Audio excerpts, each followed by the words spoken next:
Hey there movie buffs, welcome back to the channel. Today we're taking a wild ride back to the 80s most iconic action film of all time. That's right, we're talking about none other than Lethal Weapon, 1987. This movie gave us the ultimate cop duo, Riggs and Murtaugh, which had some conflicts, didn't they? And we also got the iconic quote, "I'm too old for this." I'm too old for this shit. But do you know that this was disrespected? How? Well, by misquoting. Beyond all the bullets, broken bones, and buddy banter, there are some seriously jaw-dropping facts that even hardcore fans might not know. So buckle up and get ready as we dive into 20 things you never knew about Lethal Weapon. First, box office success.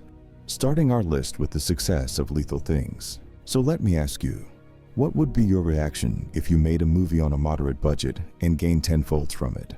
A happy dance? Happy cry? Or shock? Save that for later. Lethal Action was made with the budget of just $15 million, and fortunately, it grossed over $120.2 million worldwide. Yes, you heard that well. That's exactly what happened with Lethal Weapon when it hit theaters on March 6th in 1987. It was the #1 film at the US box office for 3 whole weeks, proving that sometimes less really is more. 2. Director and writer. Every movie should have a dynamic duo behind the camera, because a movie is nothing without a perfect storyline. And a perfectly written storyline would be nothing without an understandable director. And Lethal Weapon has got that perfect duo, is the face of the legendary director, Richard Donner, and the genius writer, Shane Black. And here's another fact to blow your mind. Shane Black wrote Legged Weapon in just 6 weeks. Yes, that's right. And this short period written script earned him a hefty paycheck and set the stage for a blockbuster franchise, Thy Lucky Duo. 3. Christmas setting.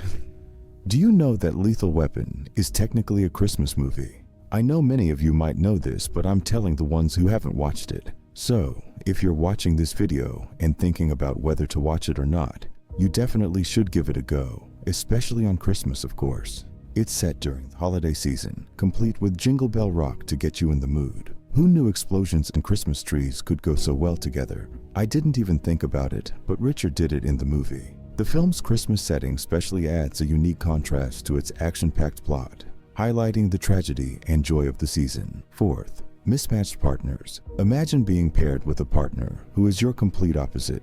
It can make everything difficult, even the smallest tasks. That's what happened to Mel Gibson's Martin Riggs and Danny Glover's Roger Murtaugh. You might be thinking, how? Well, hear me out.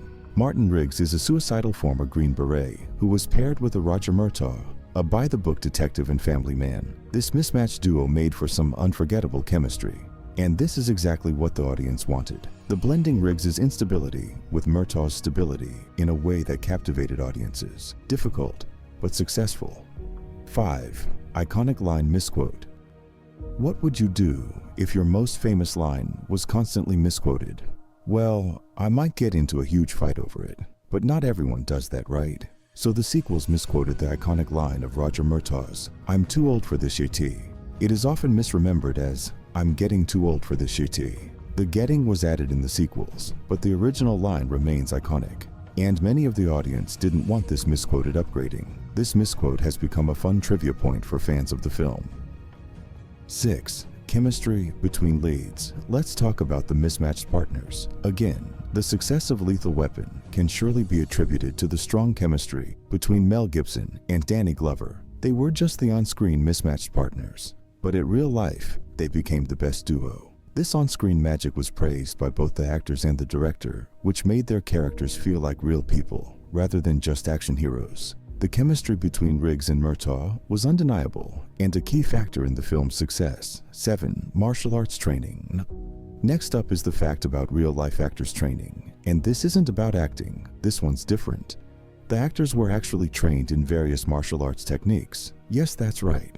They might still remember it. Mel Gibson, Danny Glover, and Cary Busey learned capoeira, jailhouse rock, jiu-jitsu, and even taekwondo. It was to make those fight scenes look as real as possible. This training added to the authenticity of the film's action sequences. Talk about real fights.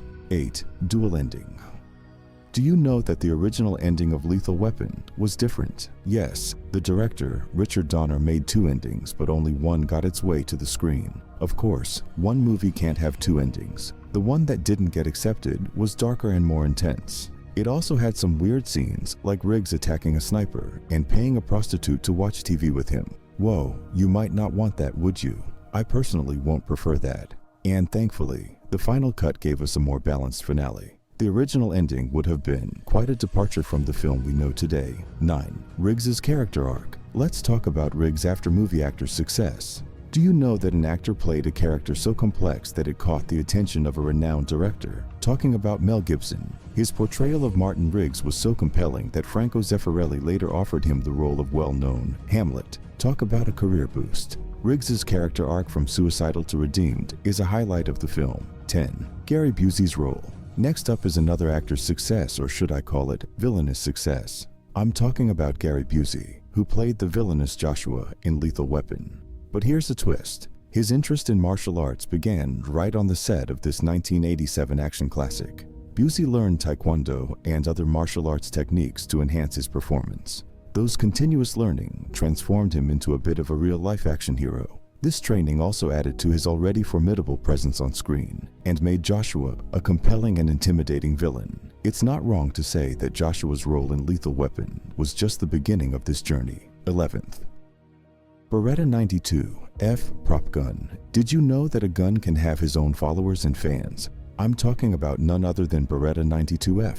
This gun has been in two of the most iconic action movies of the 80s. The first time it was used by Riggs in Lethal Weapon, as we all know. But what about the second? Well, it also appeared in the famous Die Hard the following year. This gun has had quite the Hollywood career. The gun was retired after its starring roles in the most iconic movies.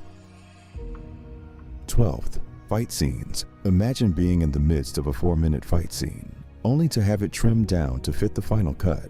That's exactly what happened with the epic battle between Riggs and Mr. Joshua.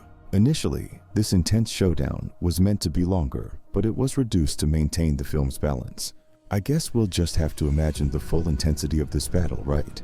It was a highlight of the movie's action-packed sequences. The trimmed version still packs a punch, but one can only wonder what the extended fight would have looked like. 13. Leonard Nimoy. Consideration. What if Mr. Spock himself had directed Lethal Weapon? Leonard Nimoy was indeed considered for the job, but he declined due to his discomfort with action scenes. Instead, he opted to direct 3 Men and a Baby. And guess what? It surprisingly became the highest-grossing film of 1987. Who knew Spock had a softer side? Nimoy's decision allowed Richard Donner to take the helm, and the rest, as they say, is history. Donner's direction turned Lethal Weapon into a classic buddy cop film.